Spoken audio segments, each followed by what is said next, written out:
네, 이번 시간에는 부동산 투자 기술을 천에서 75번 부동산 인도 명령의 효력에 대해서 살펴보도록 하겠습니다. 부동산 인도 명령을 신청하게 되면 점유자를 특정하게 됩니다.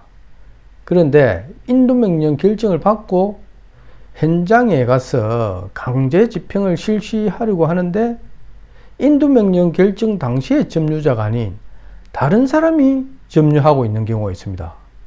이럴 경우는 강제 집행은 불령 처리가 되고 현재 점유하고 있는 사람을 상대로 다시 처음부터 인도 명령을 신청해야 되는 일이 발생하게 됩니다. 그리고 세대주를 상대로 인도 명령을 결정받으면 그 자녀인 세대원에게도 그 효력이 미치게 됩니다. 만약 점유자가 법인인 경우도 있습니다. 이럴 때 법인의 대표이사를 상대로 인도 명령 결정을 받았다면 그 법인의 임원이나 직원에게까지 효력이 미치게 된다는 것입니다. 그 내용은 대법원 판례를 통해서 한 번 더 살펴보도록 하겠습니다. 자, 대법원 판례는 96다의 30786 판결 내용입니다. 자, 먼저 판시상을 보면은 채무자에 대한 부동산 인도 명령의 집행력이 미치는 인적 범위에 대해서 한번 보고, 그 다음에 채무자의 처에 대한 인도 명령의 집행으로 그 부동산의 공동 점유자인 남편의 점유를 배제한 것이 위법한 점유 침탈이 되는지 살펴보겠습니다. 자, 판결 요지를 한번 살펴보면은, 자, 부동산 인도 명령의 상대방이 채무자인 경우에는 그 인도 명령의 집행력은 당의 채무자는 물론이거니와 채무자와 한 세대를 구성하며 독립된 세대를 영위하지 않은 가족이나 또 같이 그 채무자와 동일시되는 자에게도 미친다는 것입니다. 채무자에게만 미치는 것이 아니고 그 가족에게도 미친다는 것입니다.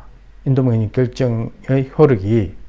그리고 두 번째로 살펴볼 것은, 자, 건저당권의 채무자인 처에 대해서 적법한 부동산 인도명령 집행 당시에 처에 대해서 이제 인도명령을 집행하는데 그 당시에 대항력을 갖추지 않은 임차권자 누구냐면은 처와 같은 세대를 구성하면서 공동 점유하고 있었던 남편입니다.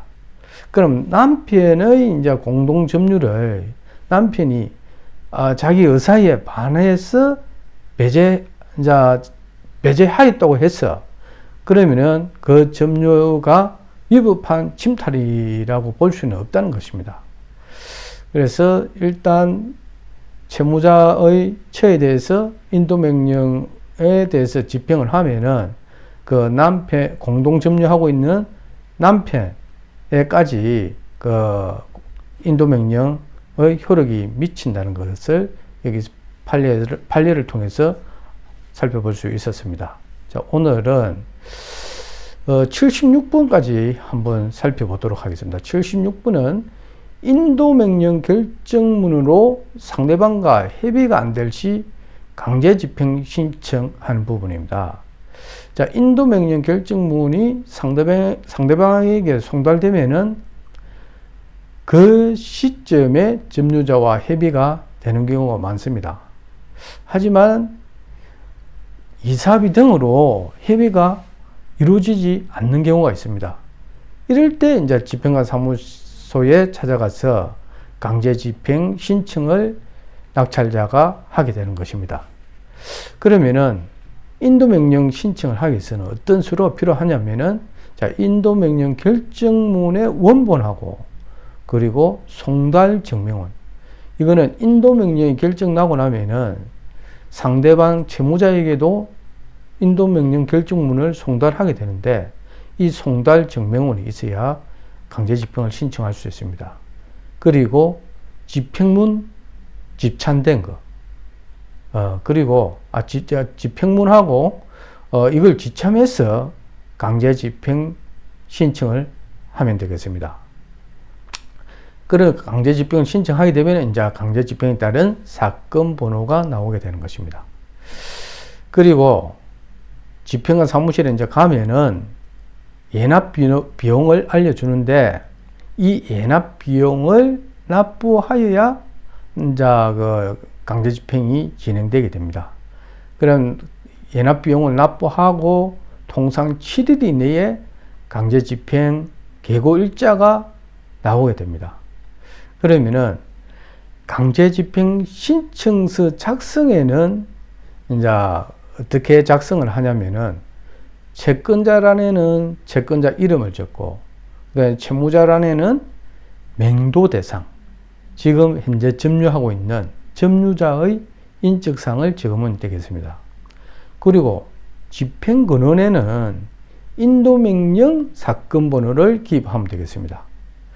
그리고 맹도 소송에 의한 강제 집행이 이루어질 때가 있습니다. 이거는 우리가 경매를 낙찰받고 잔금 납부하고 6개월 이내에 인도명령을 신청해야 되는데 그 기간을 소홀히 생각하고 그 기간을 넘기게 되면은 맹도 소송으로 현 점유자를 맹도할 수밖에 없습니다.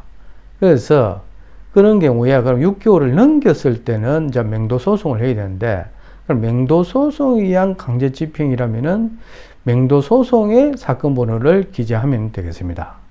그리고 그 강제 집행 신청서에 보면은 집행의 목적물 및 집행 방법이 녹아 있는데 그 부분에 대해서는 이제 부동산 인도에 체크를 하시고 그리고 인도명령 결정문과 송달 증명문, 집행문을 이제 첨부해서 제출하면 되겠습니다. 그리고 강제 집행 신청서 아래쪽에 예금 계좌를 적는欄이 있는데 이 예금 계좌번호는 이제 집행이 취하를 되거나 그리고 취하나 이제 취소가 됐을 때 남은 돈이 있습니다. 남은 돈을 이제 환불받는 계좌번호라고 생각하면 되겠습니다. 그래서 자기가 환불받고 싶은 계좌번호를 기재하면 되겠습니다. 그리고 최초 접수 시 이제 최초의 접수 시에는 집행관 사무소에서 예납 비용을 납부하고 본 집행 전에는 이제 그 노무비 등의 추가 금액을 납부하면 되겠습니다. 그래서 최초의 집행관 사무소에서 이제 비용을 이제 납부하는 것은 예납 비용이고, 그래서 협의가 이루어지지 않아 가지고 그 채무자나 아니면은 그 점유자하고 이사 비용이라든지 여러 가지 맹도에 대한 협의가 이루어지지 않아 가지고 끝까지 버티고 있으면은 강제 집행을 신청해야 되니까 그때는 이제 본 집행 전에 노무비 등의 추가 금액을 납부하게 됩니다. 오늘은 여기까지 강의를 하고 오늘은 여기서 마치도록 하겠습니다. 감사합니다.